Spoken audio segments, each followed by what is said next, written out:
আমি আমিনা। ফুলশয্যার রাতে আমি খুব খুশি খুশি বরের জন্য অপেক্ষা করছিলাম।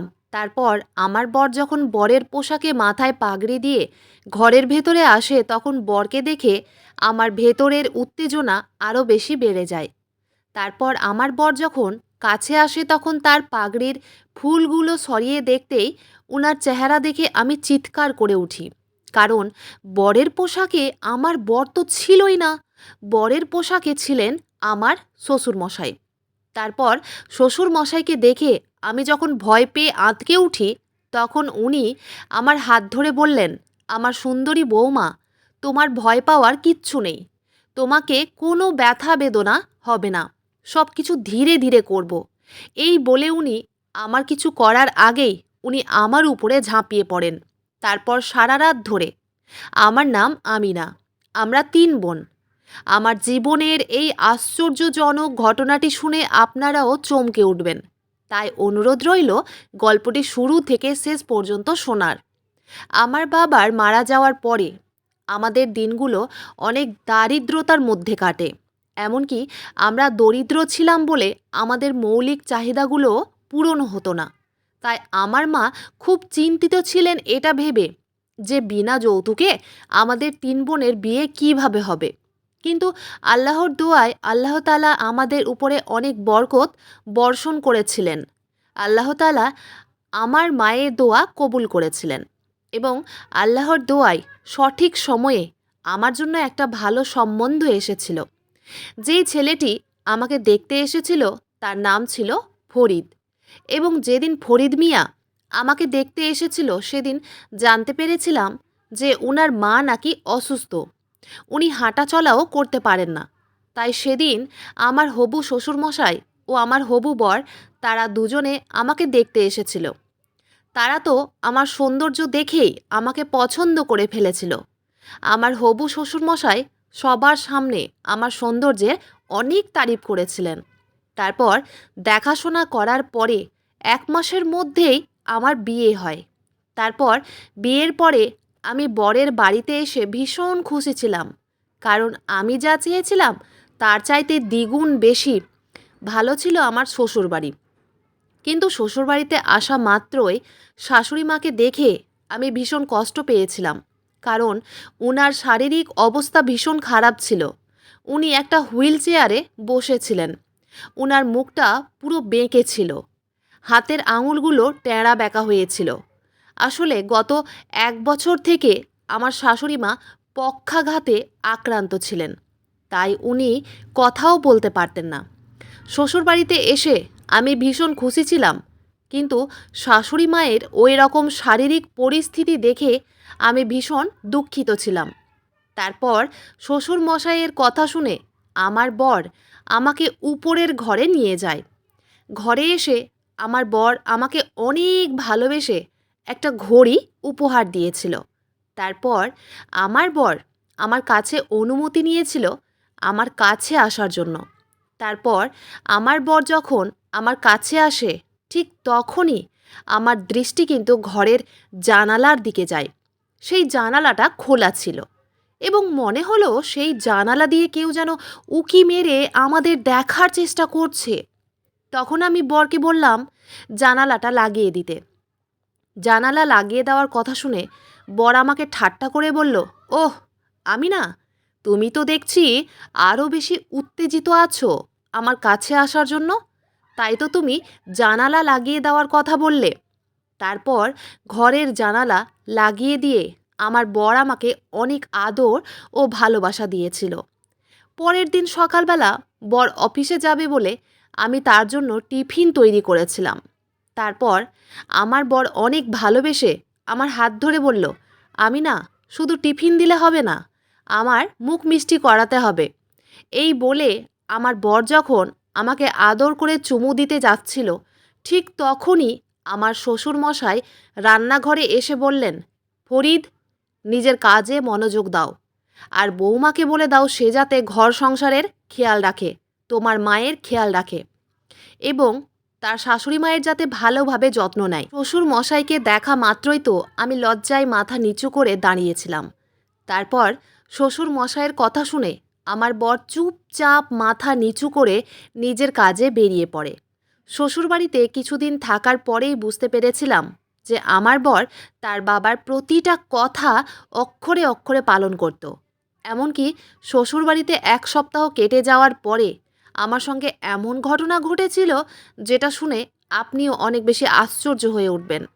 আসলে সেদিন আমি যখন বাড়ির বাইরের বারান্দায় কাপড়গুলো মেলে দিচ্ছিলাম, তখন হঠাৎ করে সোলেমান নামের ওই বদমাস ছেলেটি আমাকে পেছন দিক থেকে জড়িয়ে ধরে। তারপর আমি যখন ভয় পেয়ে চিৎকার চেঁচামেচি শুরু করি, তখন আমার শ্বশুরমশাই ঘর থেকে বাইরে বেরিয়ে এসে সোলেমানকে মারতে শুরু করে। আসলে সোলেমান আমার বাবার বাড়ির পাশের গ্রামের এক ছেলে। সে আমাকে পছন্দ করত। সে অনেক চেষ্টা করেছিল আমাকে পটানোর, তার প্রেমের ফাঁদে ফাঁসানোর, কিন্তু আমি তাকে পছন্দ করতাম না। তাই আমি তাকে কোনো দিন পাত্তা দিইনি। তারপর আমার শ্বশুরমশাই সোলেমানের জামার কলার ধরে তাকে থাপ্পড় মেরে বললেন, তোর সাহস কি করে হলো আমার বাড়ির বউয়ের উপরে খারাপ নজর দেওয়ার? সোলেমান তখন আমার শ্বশুরমশাইকে মিথ্যে কথা বলেছিল। সে তখন আমার শ্বশুরমশাইকে বলল আমি নাকি তার প্রেমিকা এবং আমাদের দুজনের নাকি সম্পর্ক ছিল, এবং বিয়ের আগে আমি নাকি তার সঙ্গে ভালোবাসার সম্পর্কে জড়িত ছিলাম। আমি তখন অনেক বেশি ভয় পেয়ে ঘাবড়ে গিয়ে শ্বশুরমশাইকে বললাম, বাবা, এই ছেলেটা সব মিথ্যে কথা বলেছে। এই ছেলেটা আমাকে পছন্দ করত, কিন্তু আমি তাকে কোনো দিন পছন্দ করিনি। আর সেই জন্যই তো সে আজকে আমার মুখে অ্যাসিড ঢালতে এসেছিল, যাতে আমার চেহারা খারাপ হয়ে যায় এবং আমার বর যাতে আমাকে ঘৃণা করে। আমি তাকে কোনো দিন পাত্তা দিইনি। এই বলে সে আমার সঙ্গে প্রতিশোধ নিতে এসেছে।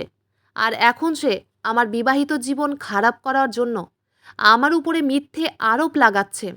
তারপর শ্বশুরমশাই আমার কথা শোনার পরে সোলেমানকে অনেক মেরেছিল এবং পুলিশের ভয় দেখিয়ে বলেছিল, এই ছেলে, তুই যদি আর কোনো দিন আমার বাড়ির আশেপাশে আসার চেষ্টা করিস তাহলে কিন্তু তোকে পুলিশের হাতে দেব।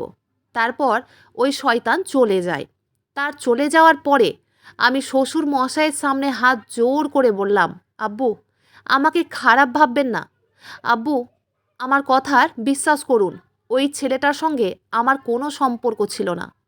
আমি তাকে কোনো দিনই পছন্দ করিনি এবং বিয়ের আগে ওই ছেলেটাই আমাকে অনেক বিরক্ত করত, কিন্তু আমি তাকে কোনো দিন পাত্তা দিইনি।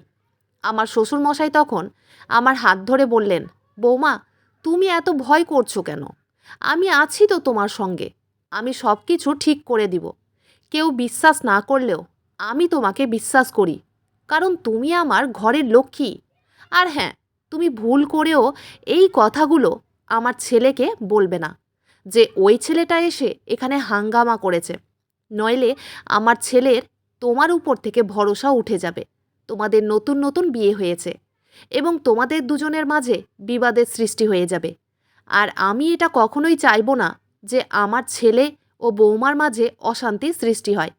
তাই আজকে যা হলো সেটা নিয়ে তুমি নিজের মাথা ব্যথা না করে সব কিছু ভুলে যাও। শ্বশুরমশাইয়ের কথাগুলো শুনে আমার মনে একটু স্বস্তি এসেছিল এবং সেদিন আমি ভেবেছিলাম আমার শ্বশুরমশাই কত ভালো মানুষ, যিনি আমাদের ব্যাপারে এতটা ভাবেন।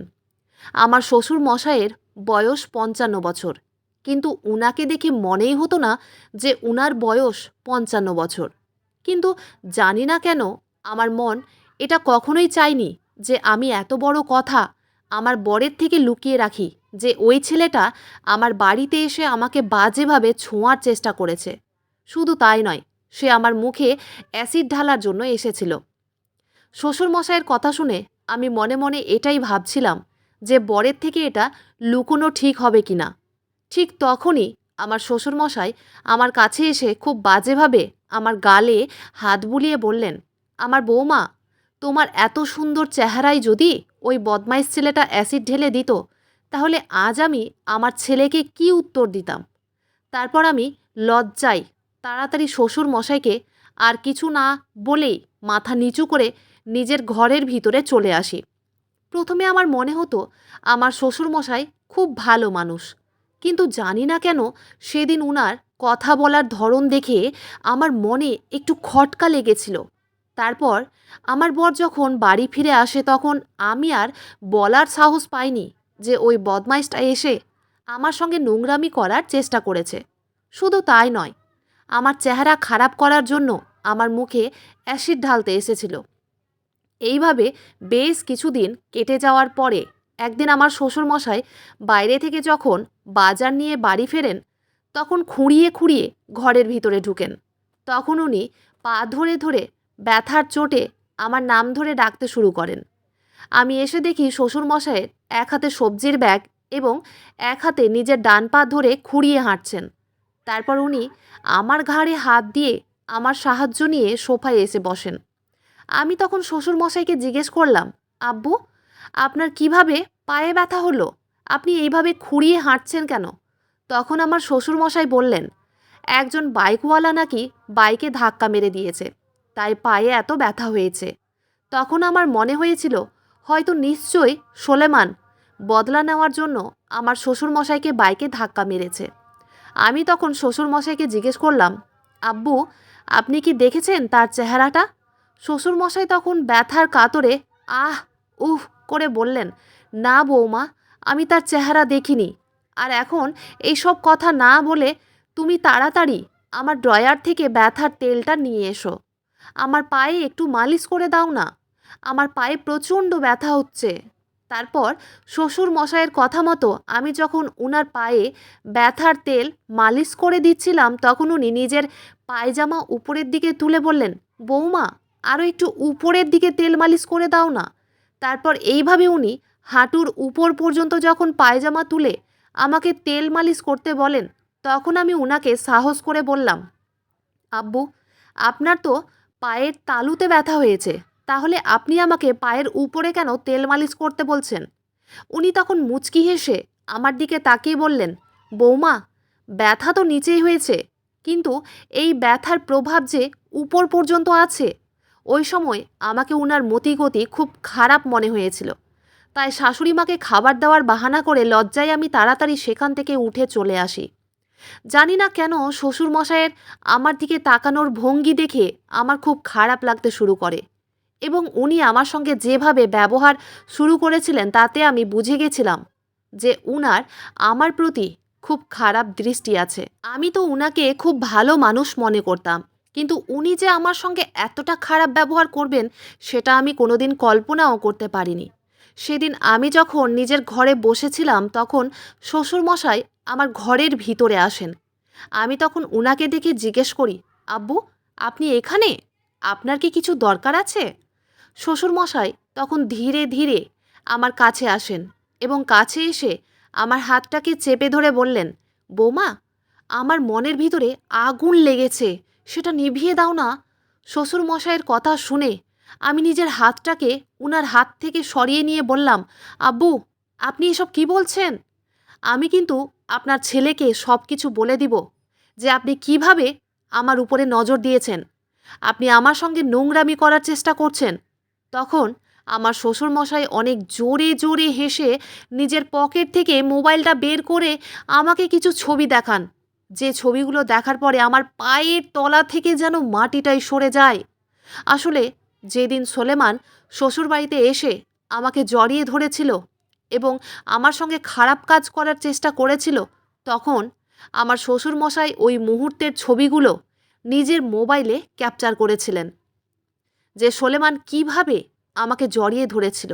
এবং ওই ছবিগুলো দেখিয়ে আমার শ্বশুরমশাই আমাকে হুমকি দিয়ে বলেছিলেন, দেখো বৌমা, আমি যেটা বলছি তুমি সেটাই করো, তুমি আমার মনের ইচ্ছেটা পূরণ করো, নইলে আমি কিন্তু এই ছবিগুলো আমার ছেলেকে দেখিয়ে বলবো যে তুমি একজন চরিত্রহীন নারী, তোমার ওই পরপুরুষের সঙ্গে অবৈধ সম্পর্ক আছে। এই কথা বলে উনি আমাকে জড়িয়ে ধরেন। আমি তখন চিৎকার চেঁচামেচি করতে শুরু করি, যদিও বা ওই সময় আমার শাশুড়ি মা ছাড়া আমাদের বাড়িতে আর কেউ ছিল না এবং আমার শাশুড়ি মা তো প্যারালাইজড ছিলেন, উনি অচল অবস্থায় পড়েছিলেন বলেই আমার শ্বশুরমশাইয়ের সাহস হয়েছিল আমার সঙ্গে নোংরামি করার। শ্বশুরমশাই যখন নিজের নোংরা ইচ্ছে পূরণ করার জন্য আমার সঙ্গে জোর জবরদস্তি করার চেষ্টা করেন তখন আমি শ্বশুরমশাইকে অনেক জোরে একটা ধাক্কা দিয়ে চিৎকার করতে করতে শাশুড়ি মায়ের ঘরের ভিতরে এসে দরজাটাকে বন্ধ করে দিয়ে কাঁদতে কাঁদতে শাশুড়ি মাকে জড়িয়ে ধরে বললাম, মা, আমাকে বাঁচিয়ে নিন। আব্বু আমার সঙ্গে নোংরামি করার চেষ্টা করছে। আমার কথা শুনে শাশুড়ি মা কোনো কিছু বলতে না পারলেও তার চোখ দিয়ে কিন্তু জল অঝরেই ঝরে পড়ছিল। শাশুড়ি মায়ের চোখের জল দেখে আমি বুঝে গিয়েছিলাম যে উনি আমার জন্য কষ্ট পাচ্ছিলেন, কিন্তু কিছু করতে পারছিলেন না। বিয়ের পরে আমি আমার মাকে খুব গর্ব করে বলেছিলাম যে আমার খুব ভাগ্য করে বিয়ে হয়েছে এবং আমি খুব ভাগ্য করে শ্বশুর বাড়ি পেয়েছি। কিন্তু আমি স্বপ্নেও ভাবতে পারিনি যে আমার শ্বশুরমশাই এরকম নোংরা মানসিকতার মানুষ ছিলেন, যে কিনা নিজের ছেলের বউয়ের সঙ্গেই শারীরিক চাহিদা মেটাতে উন্মত্ত ছিলেন। ছি, যেটা ভাবতেও ঘৃণা হয়। আমি ওই সময় শাশুড়ি মাকে জড়িয়ে ধরে কাঁদছিলাম আর ভাবছিলাম এবার আমি কি করব, কিভাবে নিজেকে রক্ষা করব। কারণ বাড়িতে তো কেউ ছিল না, বর তো সকালবেলাতেই অফিসে চলে গেছিল। একবার যদি নিজের মানসম্মান নষ্ট হয়ে যায় তাহলে সেটা আর কোনো দিন ফিরিয়ে পাওয়া যাবে না। ওদিকে আমার শ্বশুরমশাই দরজায় বাড়ি দিয়ে বারবার বলছিলেন, আমি না, দরজা খোলো, নইলে আমি কিন্তু দরজা ভেঙে ভেতরে ঢুকবো। তারপর আমি যখন উনার কোনো কথা শুনিনি তখন উনি দরজার লক ভেঙে শাশুড়ির ঘরের ভিতরে ঢুকে পড়েছিলেন। উনি যখন ঘরের ভিতরে ঢুকে পড়েছিলেন তখন আমি বলেছিলাম, আব্বু, আমি আপনার ছেলেকে সব কিছু বলে দিব, তাই আপনি আমার থেকে দূরে থাকেন, আমার কাছে আসার চেষ্টা করবেন না। শ্বশুরমশাই তখন হেসে আমাকে বলেছিলেন, তোমার কোনো কথাই আমার ছেলে বিশ্বাস করবে না, কারণ আমার কাছে প্রমাণ আছে, আর আমি তার বাবা হয়, তাই সে আমার প্রতিটা কথা অক্ষরে অক্ষরে পালন করবে। তুমি আমার কিচ্ছু করতে পারবে না। আমি তো আমার ছেলের বিয়ে তোমার সঙ্গে দিয়েছিলাম যাতে আমি নিজের চাহিদা পূরণ করতে পারি। যেদিন তোমাকে প্রথম দেখেছিলাম সেই দিনই তুমি আমার মনে জায়গা করেছিলে, তাই আজ আমি নিজের মনোকামনা পূরণ করবই। এই বলে উনি যখন আমার কাছে আসার চেষ্টা করেন তখন আমি ভয় পেয়ে কান্নাকাটি করে শাশুড়ি মাকে বারবার বলছিলাম, মা, আমার মান সম্মান বাঁচিয়ে নিন। আমার শ্বশুরমশাই তখন হেসে আমাকে বললেন, ও আমার সুন্দরী বৌমা, এই ঘরে কেউ নেই, কারণ তোমার শাশুড়ি তো একটা জ্যান্ত লাশ, সে তো বিছানায় পড়ে আছে, তাই তোমার শাশুড়ির থাকা না থাকা সমান। তারপর আমার শ্বশুরমশাই আমাকে বিছানায় ধাক্কা দিয়ে ফেলে দেন। তারপর উনি যখন আমার সঙ্গে জোর জবরদস্তি করার চেষ্টা করেন তখন আমি অনেক চিৎকার চেঁচামেচি করি, কিন্তু কারো সাহায্য পাইনি। তারপর নিজের মানসম্মান রক্ষার্থে বাধ্যতামূলক আমার হাতের কাছে একটা ফুলদানি ছিল, ওই ফুলদানি দিয়ে আমি আমার শ্বশুরমশাইকে আঘাত করেছিলাম। ওই সময় নিজের মানসম্মান রক্ষা করার জন্য আমার কাছে আর কোনো উপায় ছিল না। তারপর শ্বশুরমশাই আমার সঙ্গে আর নোংরামি করার সাহস পাননি। তারপর সেদিন সন্ধেবেলায় যখন আমার বর বাড়ি ফিরে আসে তখন শ্বশুরমশাই আমার নামে সম্পূর্ণ মিথ্যে আরোপ লাগান। উনি আমার বরকে বলেন আমি নাকি আমার প্রেমিকের সঙ্গে নোংরামি করেছি। এই কথাটা শ্বশুরমশাই জানতে পেরেছিলেন বলে আমি নাকি ওই কথাগুলো লুকোতে শ্বশুরমশাইকে মারার চেষ্টা করেছি। তারপর শ্বশুরমশাই বরকে জড়িয়ে ধরে ন্যাকা কান্না কেঁদে বলেছিল, ফরিদ, এই মেয়েটা চরিত্রহীন, এই মেয়েটার সঙ্গে তোর বিয়ে দিয়ে আমি অনেক বড় ভুল করেছি। তারপর শ্বশুরমশাই নিজের মোবাইল বের করে সেই ছবিগুলো দেখান, যেই ছবিগুলোতে সলেমান আমাকে জড়িয়ে ধরেছিল। পেছন দিক থেকে জড়িয়ে ধরা সেই ছবিগুলো দেখার পরে আমার বর তার বাবার কথাই বিশ্বাস করে। তারপর বর আমার কাছে আসে। আমি তখন বরের সামনে হাত জোড় করে বারবার বলছিলাম যে আমি নির্দোষ, আমার কোনো দোষ নেই। আমি তখন বরকে বললাম, তোমার বাবা মিথ্যে কথা বলছে, ওই ছেলেটার সঙ্গে আমার কোনো সম্পর্ক ছিল না এবং তোমার বাবা আমার সঙ্গে জোর জবরদস্তি সম্পর্ক করার চেষ্টা করেছে। ওই কথাটা শোনা মাত্রই বর আমার গালে একটা থাপ্পড় মেরে বলল, নির্লজ্জ মহিলা, আমার বাবার ব্যাপারে এত বাজে কথা বলতে তোর লজ্জা হলো না? আমি তোকে আর এই বাড়িতে একটা মুহূর্ত থাকতে দেব না। তোর সাহস কী করে হলো আমার বাবার গায়ে হাত তোলার? আমি তোর মতো চরিত্রহীন মেয়ের সঙ্গে থাকতে পারবো না। আমার বাবা একদম ঠিক বলেছে, তোকে আমি এক্ষুনি তালাক দিয়ে বাড়ি থেকে বের করে দিব। আমি তখন বরের পা ধরে অনেক কাকুতি মিনতি করেছিলাম, কিন্তু সে আমার একটাও কথা শোনেনি। আমার বর তার বাবার কথা বিশ্বাস করে আমাকে তালাক দিয়েছিল। সেদিন শ্বশুরের সামনেই বর আমাকে বলল, আমি না, তুমি আমাকে ঠকিয়েছ, তাই আমি তোমার মুখ দেখতে চাই না এবং তোমাকে তালাক দিলাম। তালাক, তালাক, তালাক। তারপর আমার বর আমাকে বাড়ি থেকে বের করে দেয়। বাধ্যতামূলক আমাকে মায়ের কাছে ফিরে আসতে হয়। মায়ের কাছে এসে আর কিছু লুকোতে পারিনি। মাকে সব কিছু সত্যি কথা বলেছিলাম যে কিভাবে আমার শ্বশুরমশাই আমার জীবনটাকে খারাপ করেছেন। মায়ের বাড়িতে এসে আমি মনমরা হয়ে সারাদিন চুপচাপ একাই বসে থাকতাম। আমার কিছুই ভালো লাগতো না। এইভাবে প্রায় 1 মাস কেটে যাওয়ার পরে আমার বর আসে এবং বর এসে বলে যে সোলেমান নাকি আমার ঘর সংসার নষ্ট করার জন্য এই সব করেছিল এবং সোলেমান আমার বরকে সব কিছু সত্যি কথা বলেছিল যে আমার সঙ্গে তার কোনো ধরনের সম্পর্ক নেই। এই সব কিছু শোনার পরে আমার শ্বশুরমশাই নাকি আমার বরকে বলেছে যে তারা দুজনে অনেক অন্যায় করেছে আমাকে বাড়ি থেকে বের করে। তাই বর আমাকে নিতে এসেছে। বরকে দেখে আমি তো খুব আশ্চর্য হয়েছিলাম, কারণ সে প্রথমে তার বাবার কথা শুনে আমাকে তালাক দিয়ে বাড়ি থেকে বের করে দিয়েছিল এবং আবার তার বাবার কথা শুনেই আমাকে বাড়ি ফিরিয়ে নিয়ে যেতে এসেছিল, তাও আবার ইদ্যত করিয়ে। এবার আপনারা ভাবছেন ইদ্যত কী? আসলে ইদ্যত হচ্ছে ইসলামিক একটা প্রথা। আমাদের ইসলামিক ধর্মে তালাকপ্রাপ্ত স্ত্রীকে পুনরায় বিয়ে করার নিয়ম হলো ইদ্যত। তালাকের পর স্ত্রীর জন্য নির্ধারিত সময়সীমা শেষ হওয়ার পর্যন্ত অপেক্ষা করতে হয়। 3 তালাক হয়ে গেলে স্ত্রীকে ফিরিয়ে নিতে হলে ওই স্ত্রীকে আবার অন্য কোথাও বিয়ে করে সেই দ্বিতীয় স্বামীকে তালাক দিয়ে ইদ্যত শেষ হলে আবার সেই পুনরায় তার প্রথম স্বামীর সঙ্গে বিয়ে করতে পারবে। আর এই জন্যই আমার বর আমাকে ইদ্যত করতে বলেছিল। কিন্তু আমি কোনো মতেই ইদ্যত করতে রাজি ছিলাম না। তখন আমার মা আমাকে বুঝিয়েছিল যে আমি যদি ইদ্যত না করি এবং স্বামীর কাছে যদি ফিরে না যাই তাহলে আমার ছোট বোনের বিয়ে ভেঙে যাবে। আমার মা অনেক অসহায় ছিল, তাই মায়ের মুখের দিকে চেয়ে আমি ইদ্যত করতে রাজি হয়েছিলাম। আমার বর তখন বলেছিল, তুমি এই 2 দিনের মধ্যে ইদ্যত করে নাও। আমার বাবা ড্রাইভারকে পাঠাবে ইদ্যত করার জন্য। তুমি আমাদের বাড়ির ড্রাইভারের সঙ্গে বিয়ে করে নেবে। তারপর 2 দিন পরে দিল্লি থেকে ফিরে এসে আমি তোমাকে বিয়ে করে আবার বাড়িতে নিয়ে যাব। সত্যি কথা বলতে আমার আর ইচ্ছে ছিল না শ্বশুর বাড়িতে ফিরে যাওয়ার। কিন্তু মায়ের মুখের দিকে চেয়ে আমি বাধ্য ছিলাম ইদ্যত করতে। তারপর সেদিন আমার ইদ্যত হয় আমাদের বাড়ির ড্রাইভারের সঙ্গে। তারপর বিয়ের পরে আমি আবার শ্বশুর বাড়িতে চলে আসি। কিন্তু শ্বশুর বাড়িতে আসার পরে সেদিন রাত্রিবেলা সত্যি কথাটা জেনে আমার পায়ের তলা থেকে যেন মাটি সরে যায়। কারণ ওই ইদ্যত আর কারো সঙ্গে নয়, আমার শ্বশুরমশাইয়ের সঙ্গেই হয়েছিল। আমার শ্বশুরমশাই ছলনা করে আমার সঙ্গে দ্বিতীয় বিয়ে করেছিলেন শুধুমাত্র নিজের শারীরিক খিদে মেটানোর জন্য। আসলে বরের পোশাকে মাথায় পাগড়ি দিয়ে গাড়ির ড্রাইভার নয়, আমার শ্বশুরমশাই ছিলেন। তারপর সেদিন রাতে আমার শ্বশুরমশাই ঘরের ভিতরে এসে আমাকে বললেন, এবার তুমি কোথায় যাবে সুন্দরী? এবার তো তুমি আমার বউ হয়ে গেছো। এবার তুমি কি করবে? এবার তোমার আর কিচ্ছু করার নেই। আজ আমি নিজের সব চাহিদা পূরণ করব। আমি তখন আমার শ্বশুরমশাইকে বললাম, আপনি আমার সঙ্গে ছলনা করেছেন। আপনি আমার সঙ্গে এই রকম করতে পারেন না। আপনি তো আমার বাবার বয়সী। দয়া করে আমাকে ছেড়ে দিন। আপনার ছেলে যখন সত্যি কথা জানতে পারবে তখন আপনাকে ঘৃণা করবে।